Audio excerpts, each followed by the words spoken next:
ভুলেও বিয়ের আগে এটা ট্রাই করবেন না। যদি এই দুটো জিনিস আপনার জিহ্বার নিচে রাখেন, আপনার শরীর এতটাই পাওয়ারফুল হবে যে আপনি নিজেকে সামলাতেই পারবেন না। এর জন্য কিছু কিশমিশ লাগবে। একটা পিসনিতে কিশমিশগুলোকে ঢেলে দিন। কয়েকটা সাদা এলাচ নেবেন, এবার এগুলোকেও পিসনিতে দিয়ে দিবেন কিশমিশের সাথে। আরো নেবেন লবঙ্গ।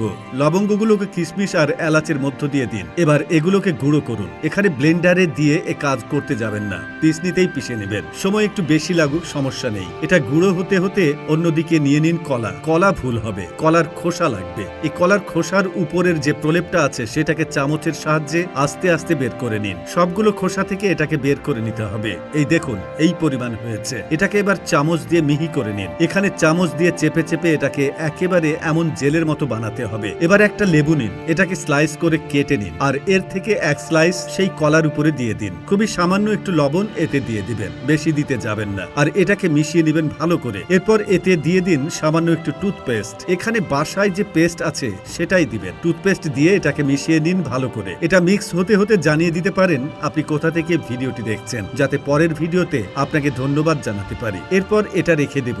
এবার একটি পিসনিতে নিব 3 স্লাইস আদা, কয়েকটি লবঙ্গ, আর এটাকে পিষে পিষে একেবারে গুঁড়ো করে নেব। এটাকে ঠিক এমন করেই গুঁড়ো করে নিন। এবার একটি গ্লাসে গরম পানি নিন, আর এতে সেই পিষে রাখা মশলাটাকে দিয়ে দিন। আরো দিয়ে দিন 1 চামচ কফি। এটাকে এভাবে কিছুক্ষণ রেখে দিন, আর কিছুক্ষণ পর এটাকে ছেঁকে নিন। এটা ছাঁকা হয়ে গেলে এতে দিয়ে দিন 1 চামচ মধু, আর এটাকে মিশিয়ে নিন ভালো করে। তৈরি হয়ে গেল আপনার এনার্জি ড্রিঙ্কস। এটা আপনাকে ইনস্ট্যান্ট এনার্জি দিবে, আপনার শরীরকে করবে চাঙ্গা। শরীরে অন্যরকম এক শক্তি অনুভব করবেন। এবার প্রথমে সেই কিশমিশ, লবঙ্গ আর এলাচের গুঁড়োটাকে ছোট ছোট বল বানিয়ে নিন। এটাকে আপনি খাবেন সকালে অথবা বিছানায় যাওয়ার আগে। এটা আপনাকে ভেতর থেকে শক্তি দিবে এবং আপনার বিশেষ সময় বৃদ্ধি পাবে। আর কলার খোসার এই মিশ্রণটাকে কি করবেন? এটা দিয়ে আপনি আপনার দাঁত মাজবেন। আপনার দাঁত যদি হয় হলুদ এবং দাঁতে ময়লা থাকে, তাহলে এটা দিয়ে দাঁত মাজুন। সপ্তাহে অন্তত 2 থেকে 3 বার এটা দিয়ে দাঁত মাজলেই দেখবেন আপনার দাঁতের দাগ থেকে শুরু করে হলুদ ভাব, এমনকি মুখের গন্ধ